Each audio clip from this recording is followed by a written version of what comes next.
Hi, everyone. Welcome.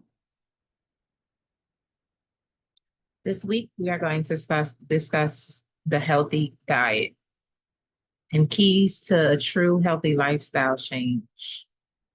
It's not just about losing weight, but finding a diet or a resolution that fits your lifestyle for long lasting change.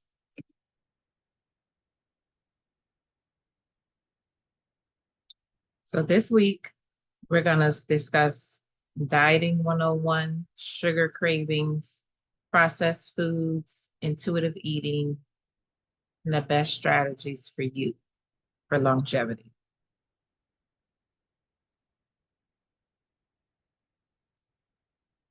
All right, let's get to it.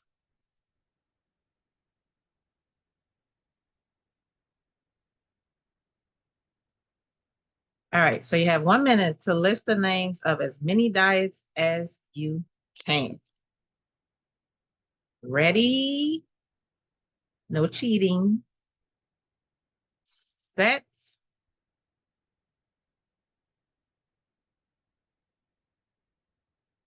Go. Of course, there's well, let me let you do it. Sorry.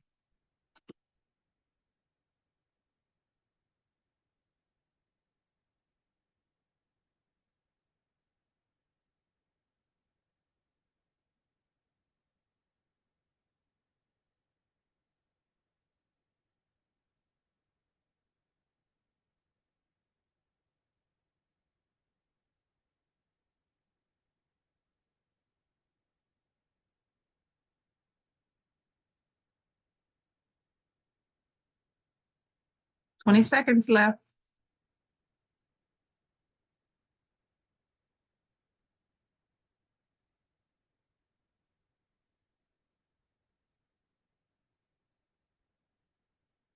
5, 4, 3, 2, 1. Time's up. All right, so I've never really been a fan of quick fix diets, just because I know long term it's not sustainable. And so the point is there's a never ending list of different diets that are out there, and most are not sustainable, as well as the weight loss is temporary and you may even gain it back afterwards. So the plan is building a foundation for your future so that you can make choices that are sustainable for your life's journey, as well as a lifestyle change. So you have to create new habits for better results into the future.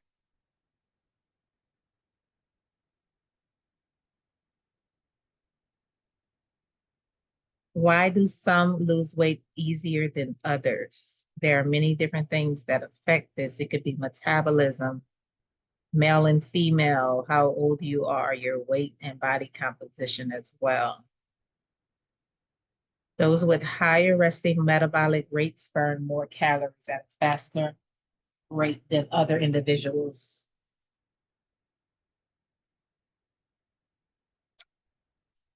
Body composition changes are the main reason that sudden weight loss is not advised. With gradual weight loss, you will lose muscle mass.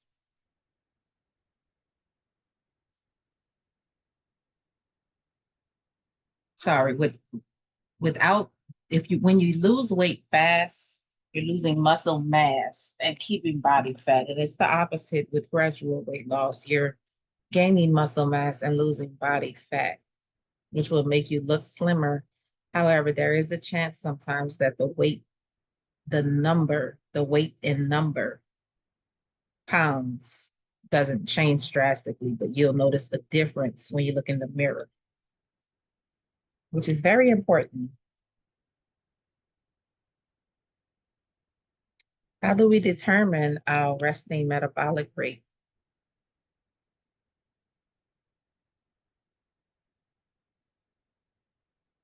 We will discuss it and more at the end of the module. And once you have yours, you can add your calories burned from daily activities and exercise to determine your daily expenditure. So 3,500 calories is a pound. So if you burn 500 calories extra a week, then you're likely to lose 1 pound per week.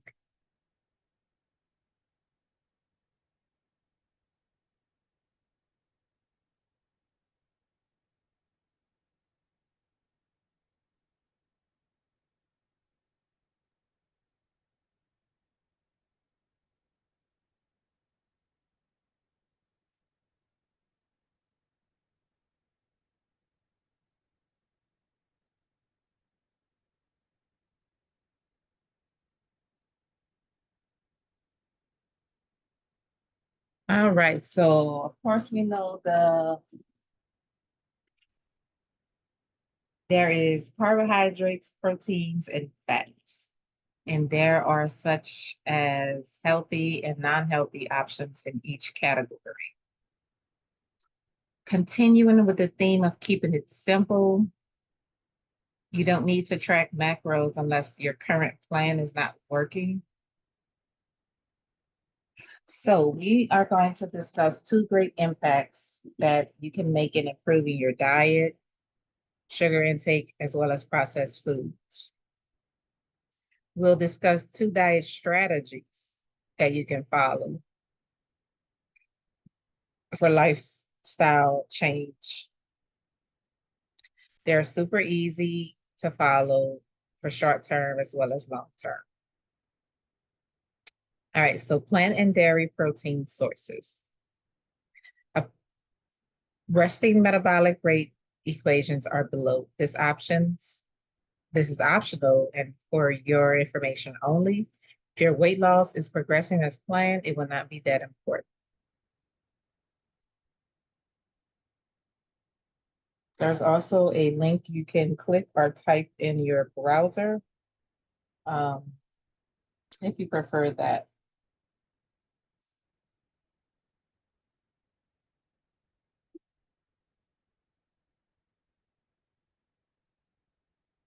All right.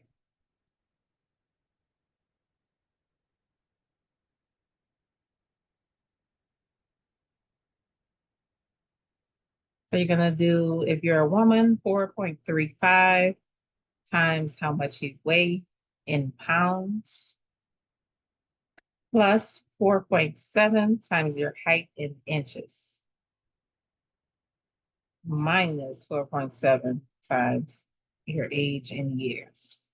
Yeah, it's complex, but once you put in the numbers, it solves itself. So how do you feel about your progress at this time? Remember, we are to keep a journal. You don't necessarily have to track your numbers, but it's to write down what you've learned, what is working, what's not working, different things like that. How well is your diet fitting into your lifestyle? What are some of the challenges that you have and your plans to address them and to do better each day? Have you noticed any body composition changes, such as more muscle gain or a decrease in fat? Do you feel that there is a need to track your diet? These are some things to think about, to journal about, and to talk with others about as well. The dreaded sugar. Dun, dun, dun, dun. Sugar is a carbohydrate. It's found in many foods naturally, as well as added to some, including lactose and fruit. Those are natural sources. The natural sources aren't necessarily the big problem. It's the processed and added sugars that pose the biggest dangers, and it's not as easy to avoid as you think. I mean, there is so many, everything you look at included added sugar. So usually if you're looking for something, if it says no sugar, it probably uses an artificial sugar. So most items look for no sugar added. So there's no sugar alcohols or anything like that in it most of the time, not all of the time. So you have to read and you have to be mindful. Sugars in so many foods, soda, um, mostly all the processed stuff, um, anything of non-natural source outside of fruit, vegetables, meat, different things like that, nuts and seeds. Low-fat diet meals often contain plenty of sugar to make up for lower fat content and to improve flavor. Processed foods have added sugar. Even canned soups and ready-to-make sauces have sugar in them. Bread as well. So it's very important to check your food labels. If you need any additional assistance with that, please reach out to me as always. Thank you. There's a long list of adverse effects from sugar. Increased risk for heart disease, increased risk for diabetes, weight gain, risk of cancer, high cholesterol. Too much sugar spikes your blood sugar level, leads to a big dip. So it rises all of a sudden and then it drops. So you're gonna feel hungry again really soon, weak, jittery, all of the above. Um, Also, that spike in your blood sugar is not healthy, can lead to diabetes.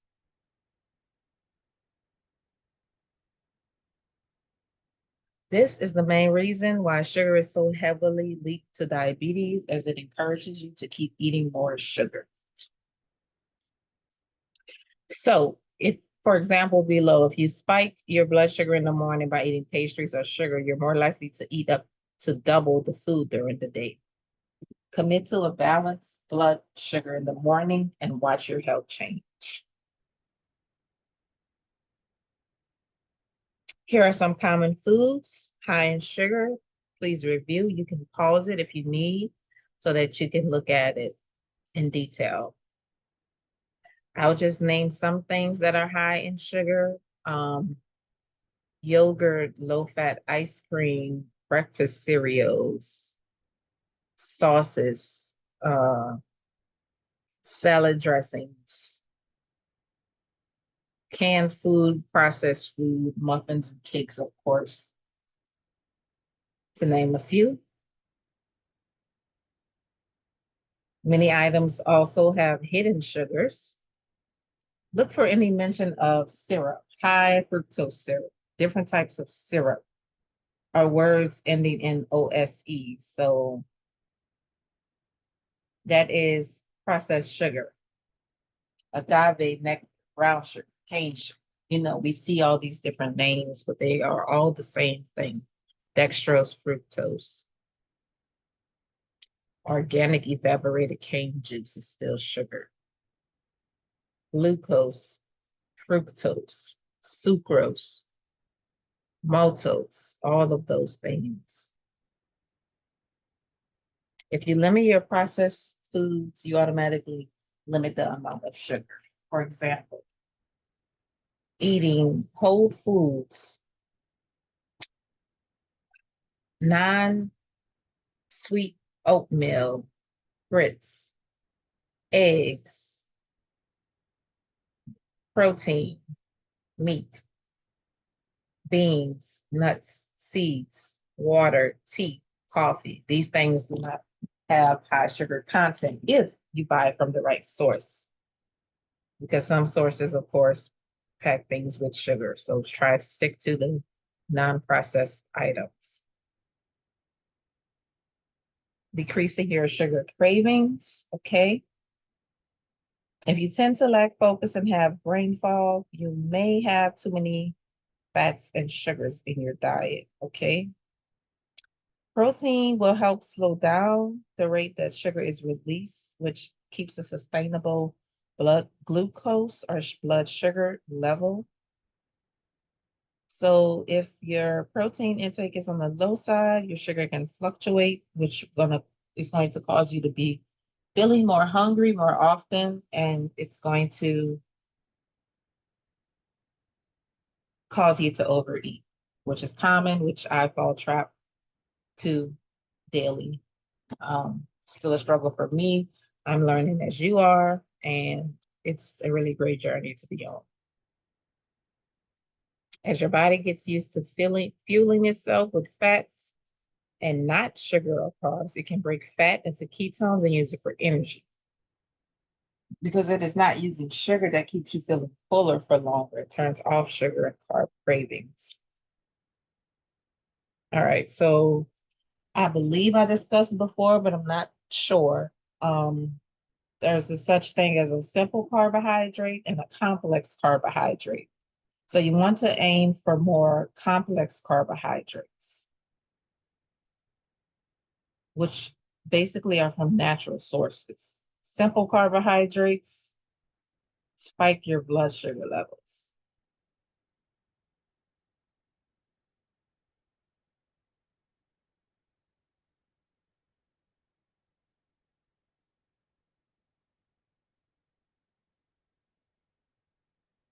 Right? Artificial sweeteners, swapping sugar for artificial sweeteners might seem like a sensible choice.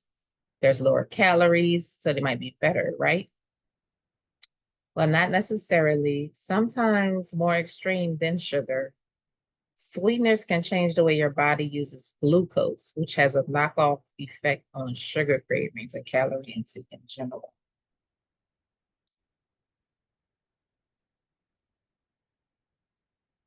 Fiber helps slow down the absorption of sugar. So just like protein, fiber, and protein.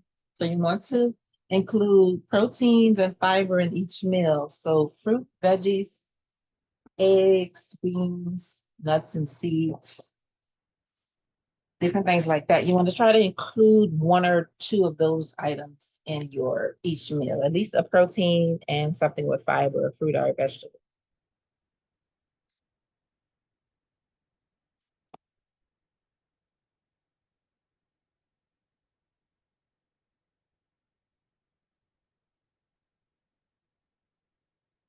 If you don't want to decrease your sugar intake, make sure you approach it in a sensible fashion.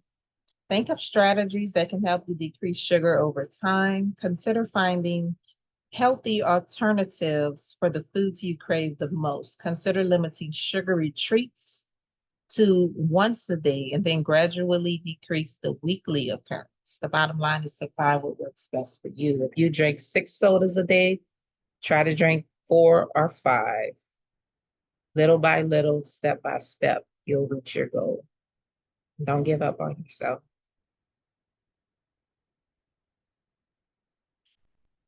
All right, so what are the sugary foods that you crave? This is the moment to pause and you can journal now or just write down the prompt and go back and journal afterwards. Are there healthier alternatives that you could identify to help manage those cravings?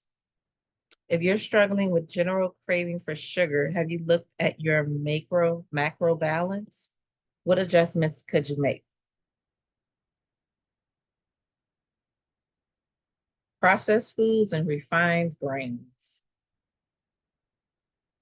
Processed foods are changed, prepared, or packaged in some way before we eat them. The degree of processing can vary. Minimally processed foods are slightly altered for the purposes of preservation, but which does not substantially change the nutritional content. Highly processed food have very little nutritional content, such as chips, especially non-potato chips. So um, bread, pasta, boxed dinners, canned food,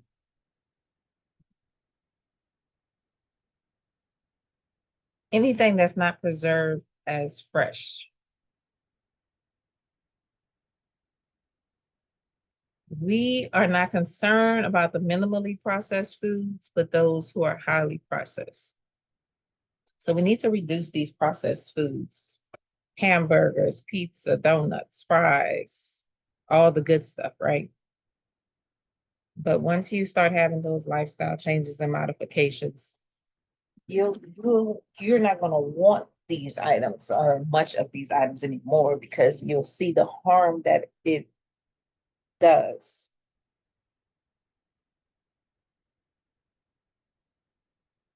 Reducing them can be challenging, but we can do it little by little, step by step. So make sure you read your food labels. Um, that didn't do anything, sorry.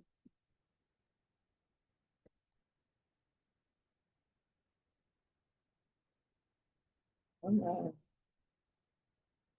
so sorry.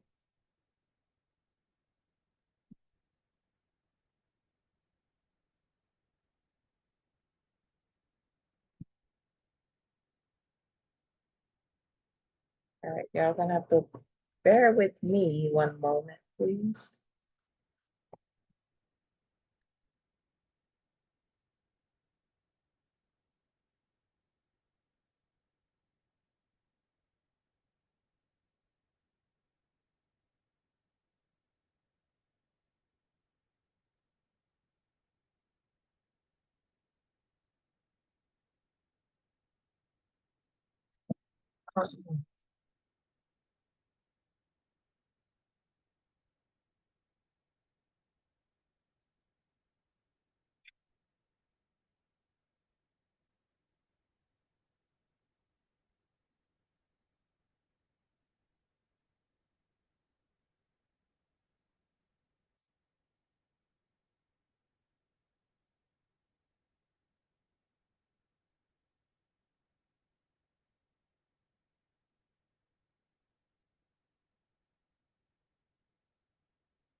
All right, so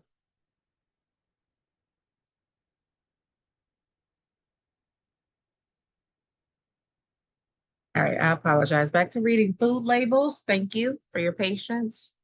So, ingredients. These are the raw ingredients with which the food is made. Remember to pay attention to other ingredients. So the first ingredient is whole grain oats. Also, order from top to bottom is which item is used most, which one is weighed most heavily. So that is the main source in the food. The nutritional facts table shows the amount of energy and nutrients in the product, such as the amount of sugar and salt. Okay, useful to note. 4.4 grams of sugar is roughly equal to one sugar cube. Okay, I'll probably go over this more in depth at a later time because this is very complex. So there's a serving size, which is a recommended serving for those percentages and grams and different things like that. So if you have any questions, you can comment down below or you can reach out to me to discuss. Thank you. And if you're interested in coaching one-on-one, please let me know as well, as I do have sessions available for that. Space is limited. Thank you. Ingredients are always listed in descending order.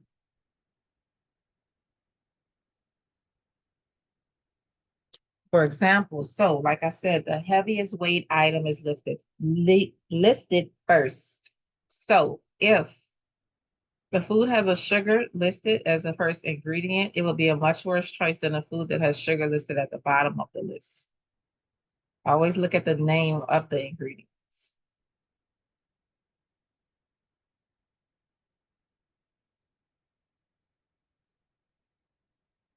So a rule to go by could be the more ingredients in the food that you are unfamiliar with, the more likely it is not a good choice. It can always be a good idea to know the number of ingredients. A food that has just as many, just as few ingredients is a food that has a few ingredients is less likely to be processed. I apologize. The fewer ingredients, the better. Natural foods only have single ingredients. Another great example are foods such as brown rice and quinoa. Both are very good, healthy options, but when purchased in popular microwavable packets with a bunch of added ingredients, a healthy food can become much less healthy. It's like I always tell people in life is either your time or your money. Well, with food, it's the same. So you're either gonna have to take time and prep and plan, or you're gonna spend money. Whether that's good or bad, you're gonna spend it on someone doing the prep and plan for you, or you're gonna spend it because you don't have time on bad choices.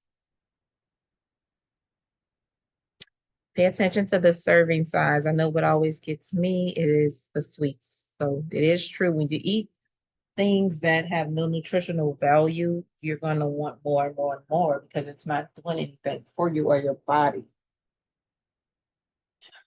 except making it worse.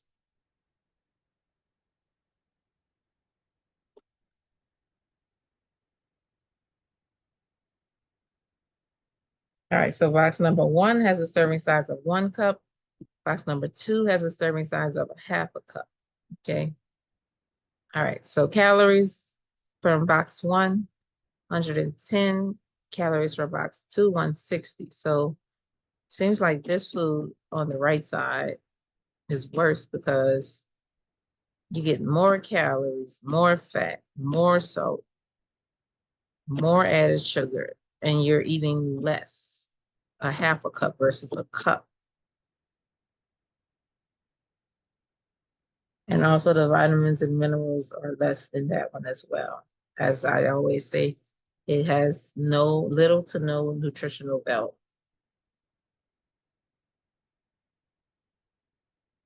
Okay, let me go back.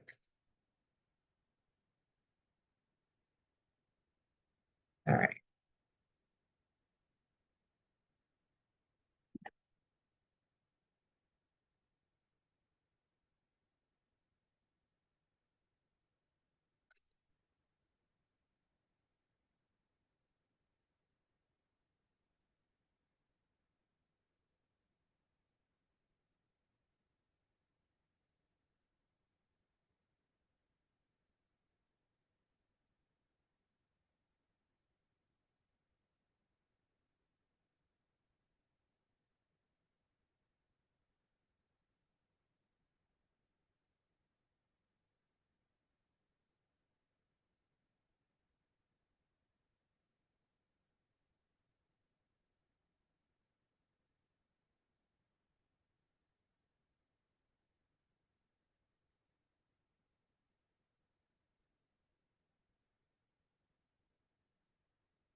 It is good to look at the overall fat content.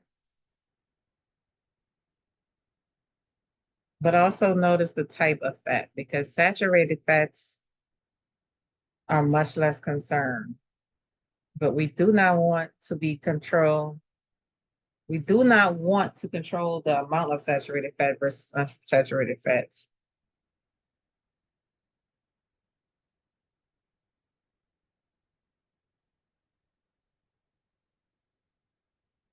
Just like fats,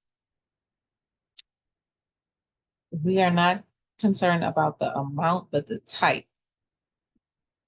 How much sugar versus fiber is in food, because fiber is a carbohydrate as well. Cholesterol and sodium, it's good to look at as well for general health purposes. Refined grains are the grains that have their bran and germ stripped away from them. So they are not whole grains, healthy grains, wheat grains, different like that. They're like white bread instead of wheat bread, white rice instead of wheat rice, same as pasta, all of those different things. Whole grains, slow digestion, which help blood sugars control and keep you full longer. And they also have vitamins and minerals. Try to ensure that at least half of your grains come from whole grains. Increase grains in your meals. Cut back on refined grain desserts and sweet snacks such as cookies and pastries. Choosing both whole and refined grains in nutrient-dense forms, such as choosing plain popcorn instead of butter, English muffins instead of biscuits, etc. Here are some good grain choices.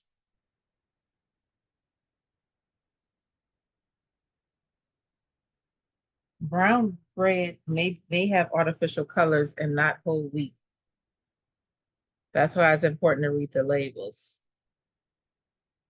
Just because the bread is packaged as wheat may not actually contain whole wheat. I mean, it really sucks that they try and trick us when all we want is to be healthy and take care of ourselves. It's very frustrating.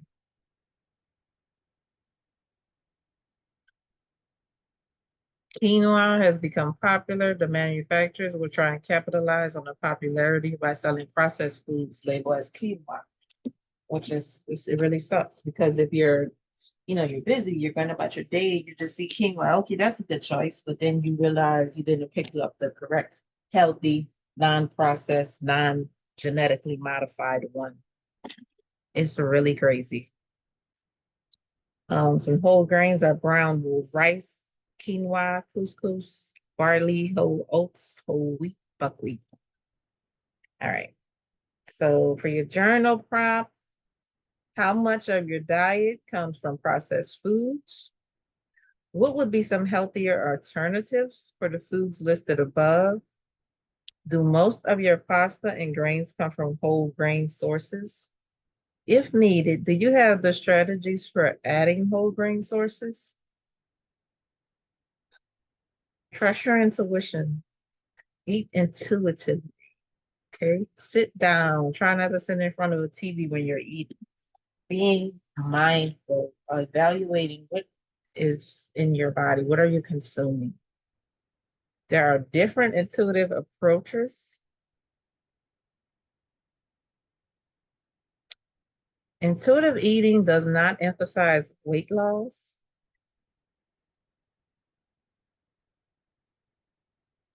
At least not short term, but utilizing these principles for long-term weight loss is ensured.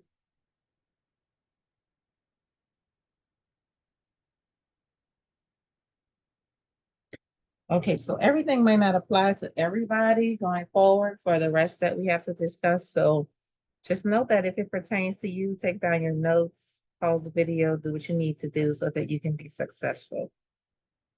Intuitive eating is evidence-based mind-body health approach, comprised of 10 principles, created by two dietitians, Evelyn Tribal and Elise Resch in 1995. The principles work by either cultivating or removing obstacles to body awareness, a process known as interoceptive awareness.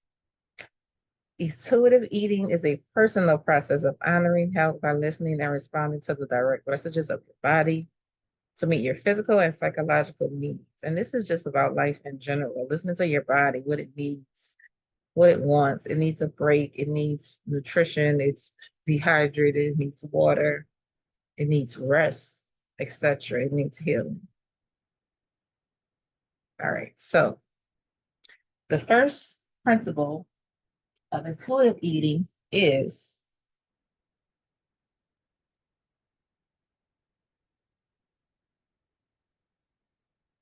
so what we're going to do is we're going to pause here and we're going to make another lesson for intuitive eating in the second video. So you could either stop right here and take a break and come back for the next video, or you could jump right in.